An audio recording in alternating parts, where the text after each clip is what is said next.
Now you check the deck. It was all normal, right? Mm-hmm. It wasn't like the whole deck was the 8 of spades. No. I didn't touch that either. That card's 8 of spades, I'm punching you in the face. Flip it over and show me.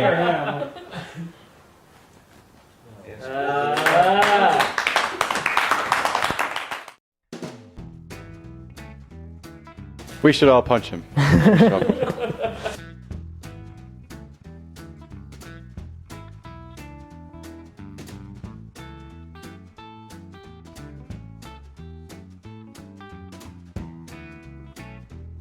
What up, everybody? Hungry and Hungover here. If you don't know who Shin Lim is, he's pretty much one of the biggest names in Magic alive today. He's won America's Got Talent twice, he's fooled Penn and Teller multiple times, he's an IBM champion, a FISM winner, the list goes on and on. He even has his own show at the Mirage in Vegas. Alright, so today I'm going to be reviewing Shin's Penguin Live lecture. I'm going to be reviewing a bunch of old stuff in my library, and this is from 2012, which is actually pretty crazy. Now, the host of this one was Nathan Kranzu, who's actually a pretty dope magician in his own right. I'm used to Dan Harlan hosting a majority of these, but Nathan's sense of humor was actually really refreshing, and the banter between him and Shin was great. Start off, how does it feel to not be very good at card magic? That's funny. Self-working mathematical stuff, that's kind of... Yeah, that's kind of my style, yeah. Alright guys, with a runtime of 2 hours and 17 minutes, this lecture is jam-packed with super intense knuckle-busting sleight of hand. In the first 5 minutes alone, he goes over 3 things: his ace production, a 4-for-4 color change, and shin splints, which is his version of waving the aces. What happens when I turn over the aces? Watch, I'll show you what I mean. Happens right now, just like that. For the next 35 minutes, he gives full explanations for all 3 of these effects. I just want to say that shin splints, his version of waving the aces, I find it impossible. I just could never get the knack. I've had this lecture since 2018. I still only perform twisting the aces. If you want to give it a go, I wish you all the luck in the world. It will require a lot of dedication, and you have to have absolutely no life. So.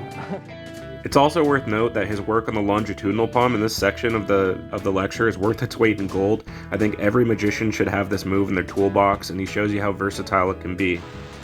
The next effect he teaches is his take on the spelling trick.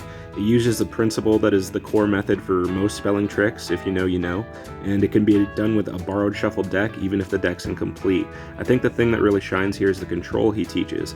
It allows you to get a selection to any position in the deck. This is adaptable with so many routines, and you will use that even if you don't use the spelling trick. Anyways, he calls this routine Spell. Very clever name. Thank you. Love the name.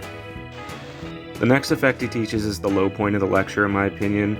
It's a way to reveal a freely stopped at card from a shuffled deck using a borrowed credit card. I find it super impractical, and if you have a marked deck, this would be the same effect but way cleaner. Not a fan of this one, and Shin doesn't even have a name for it. But yeah, I don't have a name for it, so it's just whatever. Next, he teaches something for all you coin magicians out there. This is his signature routine. It's super knuckle busting, and it's probably going to take multiple rewinds to get it down because his teaching is kind of quick. But there are over-the-shoulder angles, and he goes over multiple ways to hide coins, including this infamous JW grip. I think you'll all really like it. And yeah, it wasn't for me, but it might be for you. So he teaches a coin routine, and it's great. And then that's misdirection for you to go ahead and pick up the coin and grab your jumbo coin like that. And then you produce a jumbo coin.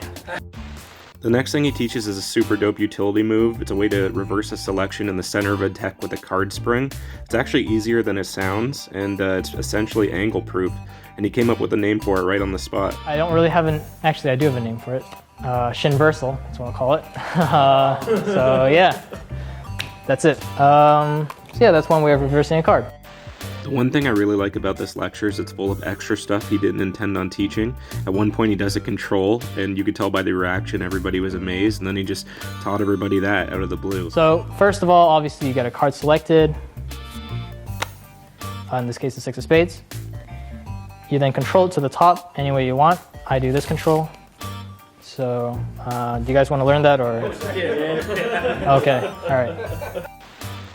The next effect he teaches is a combination between any card at any number and open prediction, and essentially the magician's hands off. Basically, you put a prediction down, you ask an audience member to name a number from 1 to 52, They can deal down from another deck, and the card at that number will match your prediction.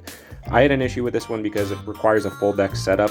There's math involved, there's a limitation, it's not really 1 to 52, but I think it is a clean effect. Again, it's not for me, but it might be for you. The final thing he teaches is a color change, and this is just before all the bonuses coming up in the interview and throughout the whole lecture, but it's also a kickback transposition routine with the color change, and I think it's pretty cool. If you're familiar with Jack Carpenter's impulse change, you'll really like this, and yeah, it's a nice, cool little effect and color change. And now we arrive at the interview section of the lecture, and this is one of the funnest interviews I've ever seen on Penguin Live. Nathan is such a fan of his, and he keeps asking him to show off and teach extra stuff, and it's full of clips like this.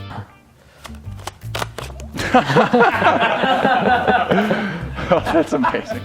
So this is something pretty impractical, but it looks cool anyway. That's what I like to see. That's why we brought you here. All right, close up. This is not the easiest thing, but hopefully I don't. There we go. Nailed it. Card like he just practiced it. changes multiple times.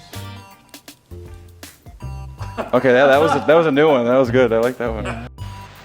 Besides all the bonus stuff he teaches, this interview was actually really, really great. It's eye-opening to see Shin, how humble he is, you know, regardless of all the success. And this is even before the future success. This is 2012, and he was still, you know, one of the best magicians in the world right here. He talks about his struggles with carpal tunnel, how he got into magic through YouTube and his brother fooling him, and then how his parents, you know, they wanted him to focus on piano, and then he wanted to focus on magic, so they put him in the IBM contest, and he ended up winning, which is insane. Basically, your parents are bastards. No, but they created. Yeah, exactly. Because I ended up winning, and they were just like, what? So You yeah. showed us. Some of the bonus things he teaches, I'm not going to spoil them all, but one of the cool ones is popping a card out of the deck, and my favorite is this. Let's say you select a card. Oh boy, this one's tough. And it's losing the deck. Yeah. Nice. Overall, Shin is one of the best magicians alive. I wish him nothing but more success, more than he already has. He's one of my favorites, and I give this lecture a solid 5 out of 5.